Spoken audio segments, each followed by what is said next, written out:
بسم اللہ الرحمن الرحیم۔ مخدوم سپیکس چینل پر رانا آصف حنیف آپ کی خدمت میں حاضر ہے۔ ناظرین، انڈین پنجاب کے مشہور گلوکار، نوجوان سنگر اور سیاستدان سدھو موسے والا کو کل بے دردی سے قتل کر دیا گیا۔ بتایا گیا ہے کہ انہیں 20 گولیاں ان کی گاڑی پر فائر کیے گئے، ان کے وہ موقع پر جاں بحق ہو گیا اور ان کے 3 ساتھی شدید زخمی ہوئے۔ اس قتل کے بعد پورے انڈیا میں اس وقت کوہرام مچا ہوا ہے۔ جو سدھو موسے والا کے لورز تھے، ان کی گائیکی کے شوقین تھے، ان کی سیاست کے دیوانے تھے، وہ اس وقت شدید صدمے کی حالت میں ہیں۔ اور یہ قتل جو ہے اس پر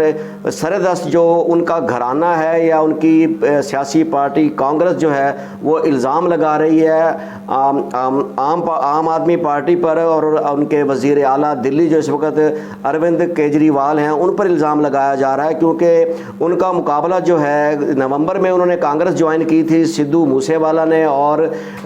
چندی گڑھ کے علاقے مانسا کے حلقے سے الیکشن لڑا تھا، اور لیکن اس میں الیکشن میں وہ شکست کھا گئے تھے اور عام آدمی پارٹی کے امیدوار ان سے فتح یاب ہوئے تھے۔ لیکن اس کے بعد سے پھر کانگریس کے رہنما کے طور پر سدھو موسے والا نے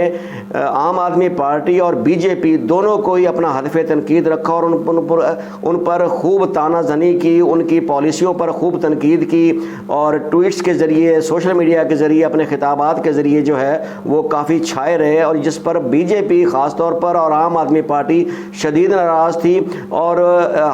ناراضگی کی انتہا اس حد تک گئی کہ گزشتہ روز انہیں قتل کی دھمکیوں کے باوجود بھی جو ہے ان سے سیکیورٹی واپس لے لی گئی، اور سیکیورٹی واپس لینے کے ٹھیک 16 گھنٹے بعد ان پر قاتلانہ حملہ ہوا اور وہ جان سے چلے گئے۔ اس قتل کی کڑیاں جو ہیں اگر ہم دیکھیں تو عام طور پر اب بھی انڈیا میں یہی بات ہو رہی ہے کہ اس قتل کے پیچھے گینگسٹرز ہیں، اور گینگسٹرز شوبز سے لے کر سیاست میں ان کا وجود عام ہے، کیونکہ جو یہ سدھو موسے والا ایک ابھرتے ہوئے نوجوان سنگر تھے، پنجابی کے سنگر تھے۔ ان کی مقبولیت نہ صرف انڈیا بلکہ انڈیا سے باہر بھی، ایون پاکستان، امریکہ، یورپ میں ان کے کافی چاہنے والے تھے جو ان کو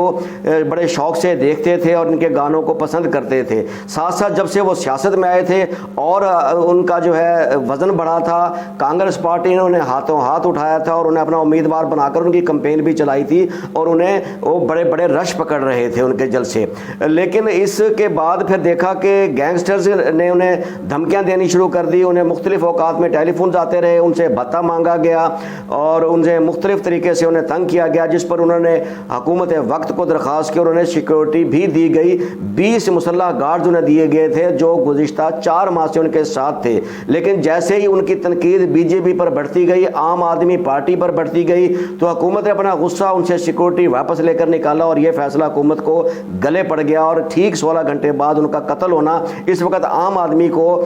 آدمی پارٹی کو جو ہے وہ بھارتی پنجاب میں خاص طور پر سکھ کمیونٹی کے جو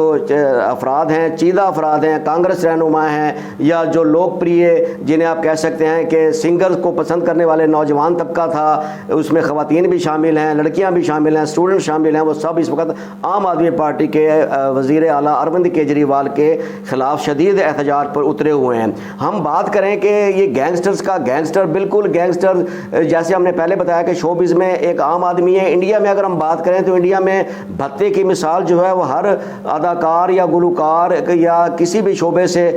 جو شوبز میں کسی بھی حوالے سے وابستہ ہیں ان کے خلاف یہ سلسلے چلتے رہے ہیں۔ اور آج کل تو آپ دیکھ رہے ہیں کہ سلمان خان جو انڈیا کا ایک بہت بڑے اداکار ہیں، وہ خود ایک مافیا ڈان کی حیثیت رکھتے ہیں۔ انہیں انڈین فلم انڈسٹری میں زیادہ تر جو اداکار ہیں، نیو کمرز ہیں، وہ بھائی کے نام سے پکارتے ہیں، اور ان کے بارے میں مشہور یہی ہے کہ وہ انہیں سلام کیے بغیر کوئی اداکار جلدی سے فلم میں کام نہیں لے پاتا، اور اگر کام لے بھی لے تو ٹک نہیں پاتا۔ اس لیے سلمان خان کی آشیرواد ہر نئے اداکار گلوکار کے لیے ضروری ہے، جس کی مثالیں آپ ایسی بھی لے سکتے ہیں کہ ان سے ناراضگی کے بعد